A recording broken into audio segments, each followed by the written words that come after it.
Guys നമസ്കാരം. തമ്പനയിൽ കണ്ട പോലെ തന്നെ ഡിമാൻഡ് ഒരിക്കലും പോവാത്ത എഞ്ചിനീയറിംഗ് മേഖലയിലെ ഏറ്റവും ബെസ്റ്റ് കോഴ്സുകൾ ഏതൊക്കെയാണെന്നുള്ളത് ഒത്തിരി കുട്ടികൾ ചോദിച്ചിട്ടുണ്ടായിരുന്നു. അപ്പോൾ ഡിമാൻഡ് ഒരിക്കലും പോവാത്തെന്ന് പറയുമ്പോൾ അപ്പോൾ ഡിമാൻഡ് വേഴ്സസ് സപ്ലൈ എന്ന് പറയുന്നത് ഭയങ്കര ഇമ്പോർട്ടൻ്റ് ആയിട്ടുള്ള ഒരു ഫാക്ടറാണ് എഞ്ചിനീയറിംഗിൽ. അതായത് ഏത് മേഖലയാണെന്നുണ്ടെങ്കിലും ആ മേഖലയിൽ പഠിക്കുന്ന കുട്ടികളുടെ എണ്ണത്തിൽ ഭയങ്കര മാറ്റമുണ്ട്. പണ്ടത്തെ പോലെ അല്ല.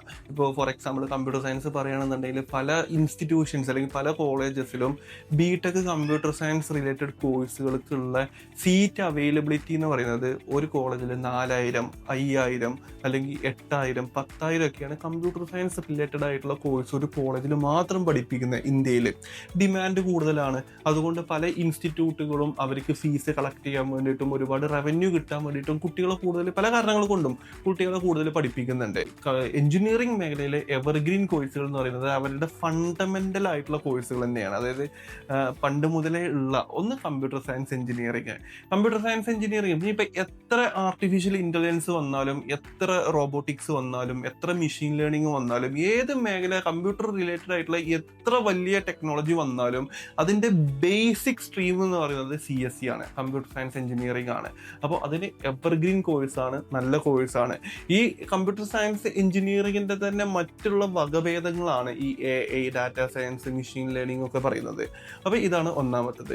രണ്ടാമത്തത് ഇലക്ട്രോണിക്സ് ആൻഡ് കമ്മ്യൂണിക്കേഷൻ എഞ്ചിനീയറിംഗ് ഏറ്റവും ബെസ്റ്റ് കോഴ്സാണ്. അതായത് ഈ സെമി കണ്ടക്ടേഴ്സ് ഉണ്ടാക്കുന്നതും ചിപ്പ് സെറ്റുകൾ ഉണ്ടാക്കുന്നതും പിന്നെ ഇലക്ട്രോണിക് ഡിവൈസുകൾ ഉണ്ടാക്കുന്നതിലൊക്കെ ഒത്തിരി പങ്ക് വഹിക്കുന്ന, അതായത് ഏത് ഇപ്പോൾ വാഹനങ്ങളിൽ പണ്ടൊക്കെ ആണെന്നുണ്ടെങ്കിൽ ഇപ്പോഴത്തെ വാഹനങ്ങൾ മൊത്തം എന്താണ്, ചിപ്പ് സെറ്റാണ്. അതായത് ഇലക്ട്രിക് വാഹനങ്ങളാണെങ്കിലും ഒക്കെ പ്രോഗ്രാമിങ്ങും കോഡിങ്ങും ഒക്കെയാണ്. ഇപ്പോൾ ടെസ്ല പോലുള്ള വാഹനങ്ങൾ, എന്തിന് നമ്മളെ നാട്ടിൽ മാരുതി ആണെന്നുണ്ടെങ്കിലും ടൊയോട്ട ആണെന്നുണ്ടെങ്കിലും ഏത് വാഹന കമ്പനി ആണെന്നുണ്ടെങ്കിലും ഇപ്പോൾ ഒരുപാട് സെൻസേഴ്സ് ഉള്ള വാഹനങ്ങളാണുള്ളത്. പണ്ട് അങ്ങനെയല്ല.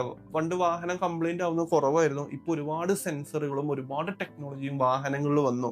മൊബൈൽ ഫോണുകൾ, ലാപ്ടോപ്പുകൾ, നമ്മൾ ഉപയോഗിക്കുന്ന CCTV മുതൽ എല്ലാ കാര്യങ്ങളും ഒരുപാട് ചിപ്പ് സെറ്റ് അതിൻ്റെയൊക്കെ ചിപ്പ് സെറ്റ്, സെമി കണ്ടക്ടേഴ്സ് ഒക്കെ ഡെവലപ്പ് ചെയ്യുന്നവരാണ് ഇലക്ട്രോണിക്സ് ആൻഡ് കമ്മ്യൂണിക്കേഷൻ എഞ്ചിനീയറിംഗ് എന്ന് പറയുന്നത്.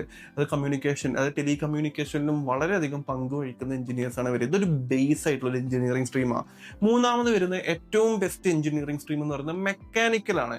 ഈ മെക്കാനിക്കൽ എഞ്ചിനീയറിംഗിന്റെ തന്നെ വേറൊരു വകഭേദങ്ങളാണ് ഈ മറൈൻ എഞ്ചിനീയറിംഗ് അല്ലെങ്കിൽ എയറോനോട്ടിക്കൽ എഞ്ചിനീയറിംഗ്, എയറോസ്പേസ് എഞ്ചിനീയറിംഗ്. ഇതിൻ്റെയൊക്കെ ബേസ് എന്ന് പറയുന്നത് മെക്കാനിക്കൽ എഞ്ചിനീയറിംഗ് ആണ്. മെക്കാനിക്കൽ എഞ്ചിനീയറിംഗ് ഏത് ഇൻഡസ്ട്രി നോക്കുകയാണെന്നുണ്ടെങ്കിലും മെക്കാനിക്കലി വരുന്ന കാര്യങ്ങൾ നിർമ്മിക്കുന്നതും ഡിസൈൻ ചെയ്യുന്നതും അതിൻ്റെ റീപ്ലേസ്മെന്റ് മുതൽ അല്ലെങ്കിൽ അതിൻ്റെ മെയിൻ്റനൻസ് ഒക്കെ ചെയ്യുന്നത് മെക്കാനിക്കൽ എഞ്ചിനീയേഴ്സ് ആണ്. ഇതും ഒരു എവർഗ്രീൻ എഞ്ചിനീയറിംഗ് കോഴ്സാണ്, ഒരു ബേസിക് ആയിട്ടുള്ള ഒരു എഞ്ചിനീയറിംഗ് പ്രോഗ്രാമാണ്. ഇനി നാലാമത് വരുന്ന എഞ്ചിനീയറിംഗ് സ്ട്രീം എന്ന് പറയുന്നത് ഇലക്ട്രിക്കൽ എഞ്ചിനീയറിംഗ് ആണ്. ഇപ്പോൾ പവർ സിസ്റ്റം അല്ലെങ്കിൽ വലിയ വലിയ പവർ ഇലക്ട്രിക്കലുമായിട്ട് ബന്ധപ്പെട്ട കാര്യങ്ങൾ ഡിസൈൻ ചെയ്യുന്നതും ഇലക്ട്രിക്കൽ ഡിവൈസുകൾ നിർമ്മിക്കുന്നതും ഇലക്ട്രിസിറ്റി അല്ലെങ്കിൽ ഇലക്ട്രിക്കലായിട്ട് ബന്ധപ്പെട്ട ഒരുപാട് മേഖലകളുണ്ട്. ട്രാൻസ്ഫോമേഴ്സ്, അങ്ങനത്തെ വലിയ വലിയ കാര്യങ്ങളിലൊക്കെ നല്ല രീതിയിൽ ഡെവലപ്മെന്റ് കൊണ്ടുവരുന്നവരാണ് ഇലക്ട്രിക്കൽ എഞ്ചിനീയേഴ്സ് എന്ന് പറയുന്നത്. ഇനി അഞ്ചാമത്തെ ഏറ്റവും ഫണ്ടമെന്റൽ ആയിട്ടുള്ള എവർഗ്രീൻ ആയിട്ടുള്ള മറ്റൊരു എഞ്ചിനീയറിംഗ് പ്രോഗ്രാമാണ് സിവിൽ എഞ്ചിനീയറിംഗ്. അതായത് കെട്ടിടങ്ങൾ നിർമ്മിക്കുന്നതും പാലങ്ങൾ അല്ലെങ്കിൽ വലിയ വലിയ ടൗൺഷിപ്പുകൾ നിർമ്മിക്കുക. ഇപ്പോൾ വളരെ ലളിതമായിട്ട് പറയുകയാണെന്നുണ്ടെങ്കിൽ ഒരു 100 വർഷം മുമ്പുള്ള ദുബായ് എന്തായിരുന്നു, ഇപ്പോഴത്തെ ദുബായ് എന്താണ് എന്നുള്ളത് യൂട്യൂബിൽ ജസ്റ്റ് അടിച്ചു നോക്കിയാൽ മതി. മരുഭൂമിയിലാണ് അത്രയും വലിയൊരു സിറ്റി ഡെവലപ്പ് ചെയ്തിട്ടുള്ളത്. എയർപോർട്ടുകളായിക്കോട്ടെ, ഷിപ്പ് യാർഡുകളായിക്കോട്ടെ, സ്ട്രക്ചറൽ ആയിട്ടുള്ള കാര്യങ്ങൾ നിർമ്മിക്കുന്നത് സിവിൽ എഞ്ചിനീയേഴ്സ് ആണ്. ഇതൊക്കെയാണ് ഈ എഞ്ചിനീയറിംഗ് മേഖലയിലെ ഏറ്റവും ഫണ്ടമെന്റൽ ആയിട്ടുള്ള എഞ്ചിനീയറിംഗ് സ്ട്രീമുകൾ, എവർഗ്രീൻ എന്ന് പറയുന്നത്. പിന്നെ നമുക്ക് വേണമെന്നുണ്ടെങ്കിൽ chemical engineering, biomedical engineering, agricultural engineering, അങ്ങനെ ഒരുപാട് എഞ്ചിനീയറിംഗ് സ്ട്രീമുകൾ വേറെ ഉണ്ട്. പക്ഷെ ഇതിൻ്റെയൊക്കെ ബേസ് എന്ന് പറയുന്നത് ഈ 5 എഞ്ചിനീയറിംഗ് സ്ട്രീമുകളാണ്. ഇപ്പോൾ AI, artificial intelligence and machine learning, robotics ഒക്കെ ഒരുപാട് കുട്ടികൾ ചോദിക്കുന്നുണ്ട്, സൈബർ സെക്യൂരിറ്റി. ഇതിൻ്റെയൊക്കെ ബേസ് എന്ന് പറയുന്നത് CSE ആണ്, കമ്പ്യൂട്ടർ സയൻസ് എഞ്ചിനീയറിംഗ് ആണ്. അപ്പോൾ നിങ്ങൾ ഏത് എഞ്ചിനീയറിംഗ് കോഴ്സ് എടുക്കുകയാണെന്നുണ്ടെങ്കിലും നിങ്ങളുടെ ഒരു ബേസിക് ഫണ്ടമെന്റൽ എന്ന് പറയുന്നത് ഈ 5 കോഴ്സുകൾ എന്തായാലും ഉണ്ടാവും. അപ്പോൾ എഞ്ചിനീയറിംഗിലെ ഏറ്റവും ടോപ്പ് 5 കോഴ്സുകൾ ഞാൻ ഈ പറഞ്ഞ കോഴ്സുകളാണ്. അപ്പോൾ എഞ്ചിനീയറിംഗുമായിട്ട് ബന്ധപ്പെട്ട ഡൗട്ടുകളോ കാര്യങ്ങളോ ഉണ്ടെന്നുണ്ടെങ്കിൽ താഴെ കമന്റ് ചെയ്യുക.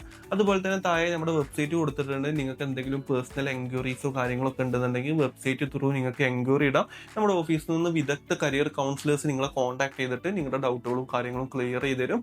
അതുപോലെ തന്നെ താഴെ വാട്സപ്പ് ചാനലിന്റെ ലിങ്ക് കൊടുത്തിട്ടുണ്ട്. ചാനലിൽ ജോയിൻ ചെയ്യുകയാണെന്നുണ്ടെങ്കിൽ നിങ്ങൾക്ക് ഒരുപാട് അപ്ഡേറ്റുകൾ, ഇപ്പോൾ എഞ്ചിനീയറിംഗിന് കൊടുക്കുന്ന എൻട്രൻസ് എക്സാമുകൾ, അതിന്റെ ലാസ്റ്റ് ഡേറ്റ്, അതുപോലെ തന്നെ പല കോഴ്സുകളുടെ ഡീറ്റെയിൽസ്, പല കോളേജുകളുടെ ഡീറ്റെയിൽസ്, ഫീസ് സ്ട്രക്ചേഴ്സ് ഒക്കെ അതിൽ കിട്ടും. അപ്പോൾ അതും നിങ്ങൾക്ക് ഉപയോഗപ്പെടുത്താവുന്നതാണ്. അപ്പോൾ അടുത്ത വീഡിയോയിൽ കാണുന്നത് വരെ നന്ദി, നമസ്കാരം.